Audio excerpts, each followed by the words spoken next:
You wake up in New York expecting another normal day. By that evening, damage control is locking down part of the city. A telekinetic mutant is tearing through one of their facilities looking for something called VMAX, and you're standing close enough to Spider-Man that he has to pull you out of the way. You don't know who Jean Grey is. You don't know why she's attacking DODC. It seems like she's dangerous. Spider-Man is trying to stop her, and damage control is supposed to be the side keeping everyone safe. So when Spider-Man tells you to get out of there, you listen, at least for a few minutes. Because once you're away from the fight, something about it keeps bothering you. Jean wasn't trying to destroy the building for the sake of it. She was looking for something specific, and whatever VMAX is, she's desperate enough to keep going after it even with Spider-Man in her way. You get away from the building, Spider-Man went back after Jean, and for a while, you tried to convince yourself it had nothing to do with you. Then, you saw Spider-Man again. This time, you knew Jean wasn't just attacking damage control for no reason. You don't see Jean again that night. What you do see is Spider-Man. He finds you a few blocks away from the damage control building. After most of the immediate chaos is cleared, you assume he's checking on everyone who got caught nearby, but he spends more time with you than you expect. He wants to know what you saw, whether Jean came near you, and if she said anything that might explain what she was doing there. You don't have much to give him. VMAX is the only detail that means anything, and even that means nothing to you yet. Spider-Man already has an explanation for what happened. Jean is dangerous. She has powers that let her get inside people's heads, and she's willing to attack a government facility to get what she wants. Damage control has dealt with enhanced threats before, so Peter sees no reason to question why they're involved. From his perspective, Jean crossed the line first. You believe him. There isn't much not to. Spider-Man just helped keep you alive, while Jean was the person forcing her way through DODC. You've also lived in New York long enough to know what damage control is supposed to do. When something involving enhanced people gets out of control, they're the agency that steps in. Whatever Jean is looking for, breaking into one of their buildings doesn't make her look innocent. You try to forget about it after that. You go home, check the news, and find almost nothing useful. The reports focus on the attack itself. There's no explanation for VMAX, no mention of why Jean was searching for it, and nothing about a missing sister. The more you look, the less information there seems to be, and that's what keeps bothering you. The next day, you start searching for Jean Grey. Most of what you find is useless, but eventually her sister's name appears. Sarah Grey. There isn't enough public information to explain what happened to her, only enough to confirm that she existed and that Jean has been looking for her. Suddenly, VMAX could be a person, a location, or simply the last thing she knows connecting back to Sarah. You send what you found to Spider-Man through the only contact method he gave you. You don't expect him to respond, but he does. When you meet again, Peter still isn't convinced. He accepts that Jean may be searching for her sister, but that doesn't erase what she's capable of doing. He's already seen enough of her powers to understand how dangerous she can be, and finding Sarah doesn't automatically make everyone standing between Jean and that answer disposable. You understand that. What you can't understand is why damage control seems to know so little about a woman Jean is willing to tear through their organization to find. Peter thinks there could be a simple explanation. Records involving enhanced people aren't always public. Some cases are classified. Some people disappear into systems that ordinary civilians never see. None of that proves DODC hurt Sarah. He isn't defending them because he knows they're innocent. He just doesn't have a reason yet to believe they aren't. Over the next couple of days, your involvement stops feeling accidental. You start passing Peter anything you find connected to Sarah, Jean, or VMAX. Most of it leads nowhere. Peter disappears for long stretches without explaining what he's doing, then turns up again with another piece of information or another warning to stay away from Jean if you see her. The more time you spend around him, the stranger Spider-Man becomes. He's good with people when someone needs help, but terrible at letting anyone help him. He'll make sure you get home safely, then vanish before you can ask where he's going. He remembers small things you mention, but avoids almost every question about himself. Even when he's clearly exhausted, he treats stopping as something he hasn't earned yet. Then you start noticing the physical changes. Something is happening to him beneath the suit. He tries to hide it, but there are moments where his discomfort is obvious. His body is changing in ways he can't predict or fully control, and Peter doesn't know why. The changes themselves scare him more than he admits. Instead of asking anyone else to solve it, he treats it like another science problem. Peter starts working on an inhibitor. It isn't a cure, and he doesn't even know what the changes will become. The point is simply to keep them from surfacing while he tries to understand what is happening to him. You still don't know his name. You don't know where he lives, or why he seems so uncomfortable whenever his personal life comes up. All you know is that Spider-Man is helping you investigate a missing woman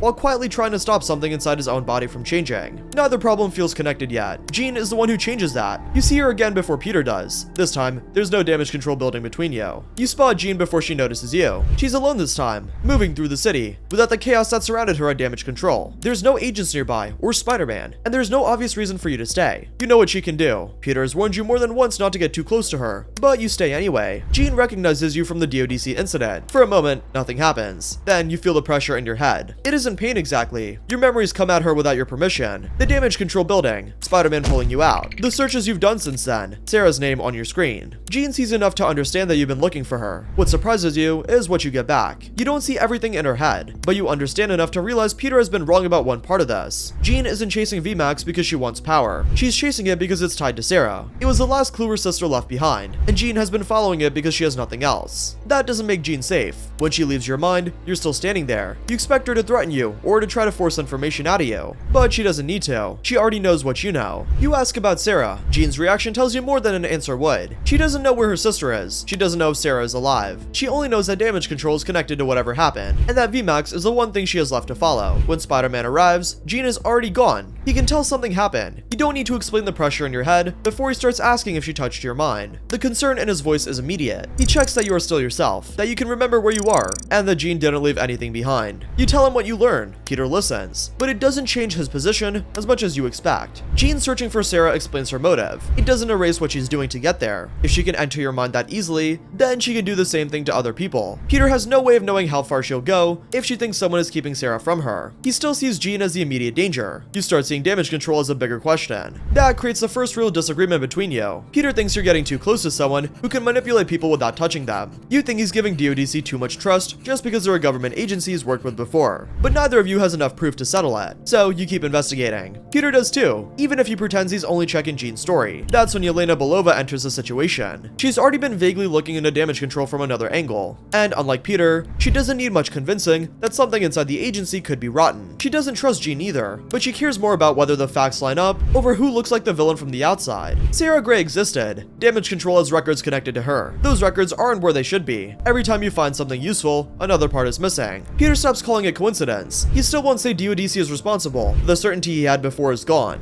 Bruce Banner becomes involved because of that problem. Bruce understands better than almost anyone what it means to live with something inside your body that you're afraid to let out. He also understands why Peter wants control. What Peter doesn't want to hear is that control and suppression aren't the same thing. Later, Peter crosses paths with MJ, someone from his life before you met him, and she gives him a similar warning. You still don't understand who she is to Peter, only that she knows enough about him to speak in a way most people can't. Peter listens to her, but he doesn't stop. He keeps working on the inhibitor. Jean keeps looking for VMAX, and damage control keeps giving all of you reasons to think there's something they don't want found. The next time Jean makes her move, she goes straight for the main DODC building. Jean's next move is different because she's no longer searching around the edges of damage control. She goes straight to the main building, convinced that whatever VMAX is, the answer is there. By the time you and Peter reach the area, things are already going wrong. Peter realizes Jean has gotten to Bruce Banner and taken control of his mind. Bruce's inhibitor is removed, and the Hulk is unleashed inside the same situation Peter is already struggling to understand. That changes the scale of the problem immediately. Peter can't focus on Jean while Hulk is tearing through the building, and he can't simply leave Bruce alone either. Frank Castle arrives during the chaos, turning what should have been a contained confrontation into something even harder to control. You stay close enough to help where you can, mostly by keeping track of what Peter can't. He's moving between Bruce, Jean, DODC agents, and civilians while trying to stop anyone from getting killed. The more pressure he's under, the clearer it becomes that he's still treating Jean as the person who started all of this. Then, Jean gets control of Frank too. And that's when Peter starts to understand how dangerous the situation can become if she keeps escalating. Frank is already willing to use lethal force in situations where Peter won't. With Jean inside his head, that becomes another problem Peter has to manage without hurting either of them. Jean uses the opening to get closer to the vault, where she believes VMAX is being capped. Everything she has done up to this point has been building towards that room. Sarah gave her one clue, and Jean has convinced herself that opening that vault will finally give her an answer. When the vault is opened, there's no VMAX inside. Bill Metzger and the remaining DODC personnel are hiding there instead. For a few seconds, nobody understands what that means. Jean expected to find something connected to Sarah. Instead, she finds the people who have been trying to stop her from reaching the truth. Peter catches up before Jean can push things any further. He manages to sedate her and gets an inhibitor onto her, shutting down her powers before the situation becomes even worse. Metzger's reaction doesn't look like relief. The vault doesn't look like a place where someone was simply waiting out an emergency. It feels like a hiding place, and the fact that Jean found Metzger there instead of the answer she was looking for only makes the whole thing stranger. Jean is taken into DODC custody before Peter can stop it. Agents move her while she's still dealing with Bruce, Frank, and the civilians caught in the building, insisting she'll be contained and examined at a secure research facility. A few days earlier, he probably would have accepted that without much hesitation. Now he doesn't. You and Yelena start digging into the facility while Peter deals with the damage left behind. Bruce is still unstable after what Jean did to him. Frank is furious about being controlled, and Peter's own physical changes are getting harder to hide. For the first time, Peter admits that something about DODC isn't adding up.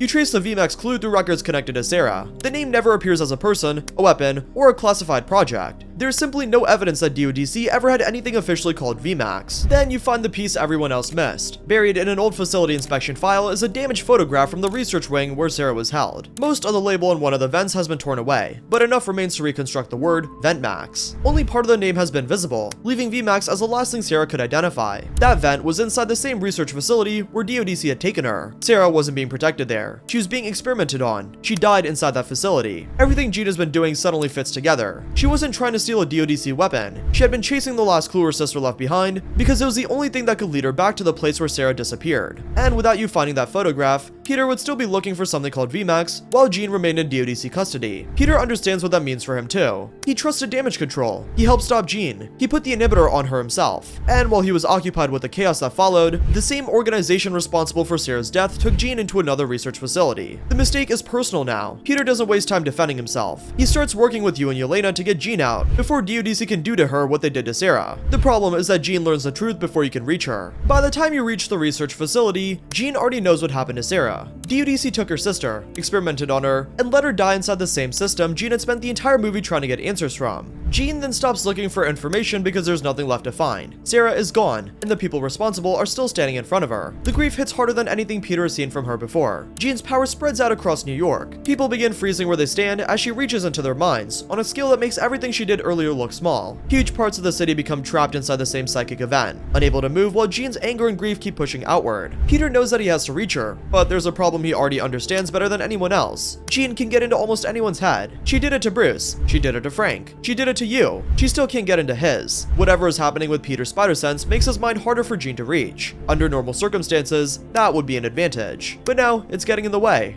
You try to get closer to Jean, because she already knows your mind. That connection matters, but it's not enough to pull her back. She is too far gone in what happened to Sarah, and every attempt to reason with her only brings the same truth back to the surface. DODC killed her sister. The photograph you found is the reason Peter finally understands what Sarah's last clue actually meant, and why Jean refused to let it go. You tell him VMAX was never something Jean wanted. It was Sarah trying to leave behind the only piece of the place where she died. Peter realizes this is not a fight he can win by hitting harder. He also realizes that if Jean cannot get through the wall around his mind, then he has to be the one who opens it. Peter lets her in. Instead of fighting against his mind, she is suddenly inside the memories he has spent years keeping away from everyone else. She sees May. She sees the way Peter used to talk to her before everything fell apart. She sees the person who raised him, the loss that followed, and what Peter became after she died. She sees how much of his life has been shaped by the belief that getting close to people only gives the world another way to hurt them. For the first time, Jean is looking at someone who understands what it feels like to lose the person who made the rest of your life make sense. And that is what finally reaches her. Peter doesn't try to tell Jean that losing Sarah was something she should move past.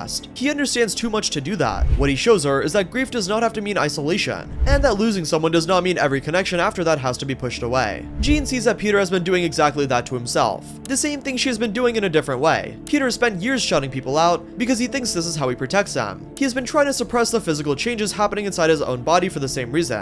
If something feels dangerous or uncontrollable, his first instinct is to bury it before it can hurt anyone. Jean pulls out of the minds around her, and people begin moving again as a psychic hold breaks. At this point, Frank Castle is pointing a sniper at Jean. He impulsively shoots. You watch Peter's spider sense go off, and he jumps in front of the bullet. Even after everything Jean did, he refuses to let her die. He immediately proves exactly what he was talking about in his mind. When Peter goes down, Jean is the one who keeps him alive. She uses her telekinesis to stabilize him long enough for help to reach him, holding pressure around the worst of his injuries, and keeping him from being moved until everyone around them can get him out. With Peter down and Jean focused on saving him, Metzger uses the confusion to escape the facility before anyone can stop him. Peter survives, but the ending does not reset his life back to where it was before Jean appeared. You and Frank stay with him at the hospital, and help make sure Peter can leave without exposing who he really is. By this point, you and Frank both know Peter's identity. You see a different side of Frank Castle. He spent the entire time being hard on Spider-Man, but when Peter is at his weakest, Frank is still there. For someone who has spent years convincing himself that getting close to people only puts him in danger, Peter is being forced to confront the fact that people are choosing to stay anyway. Jean leaves after saving Peter's life. She doesn't stay in New York, and where she goes next is left unknown. What matters is what she left behind in Peter. She made him understand that trying to suppress every part of himself was not protecting anyone.